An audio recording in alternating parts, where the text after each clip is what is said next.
Now it's the holiday season is upon us, and there'll be people out here, a lot of drinking and driving. There'll be a lot of license checks and things like that.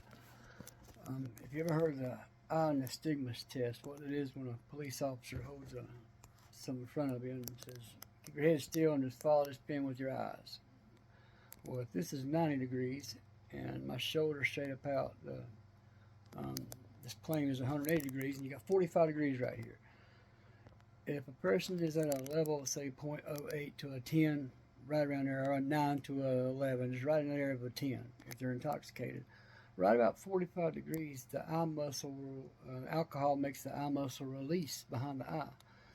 So right here, the closer I get to the 45 degrees, if my eye starts twitching, it'll twitch like that.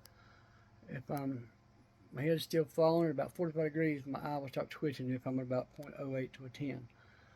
The closer it gets to my nose, the drunker I am. So here, you'll do back and forth, keep your head still.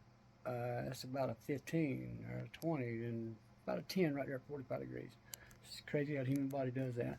And if they're going vertical, that's PCP, things like that will make the eye do the same thing, but it's going vertical instead of horizontal.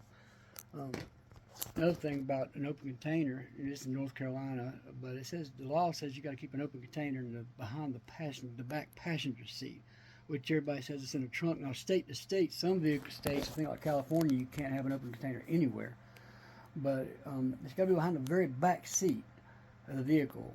You might want to check, make sure I'm right on this, but a pickup truck behind the back seat, or a vehicle in the window behind the back seat, technically. And if a cop says he smells an odor of alcohol, he can't say that in court. He's got to say an alcoholic beverage, because alcohol in its purest form is odorless. So if a cop says, "I smell an odor of alcohol on or about this person," a good attorney can beat that in court. It's got to be an alcoholic beverage. Never tell them anything. Everybody says, a cop says, "How many beers you had tonight? Anything to drink?"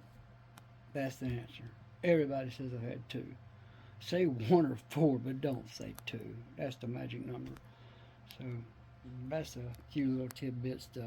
Also, I know 1,000 statistics. I'm majoring in criminal justice, and I did a couple of papers on DWI detection and apprehension way back when, in the dinosaur days. But anyway, I do recall something like this being a statistic.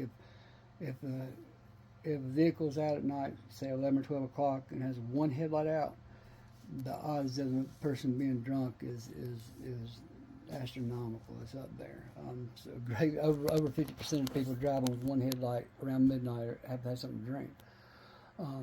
There's a lot of little odds like that. So anyway, be safe out there.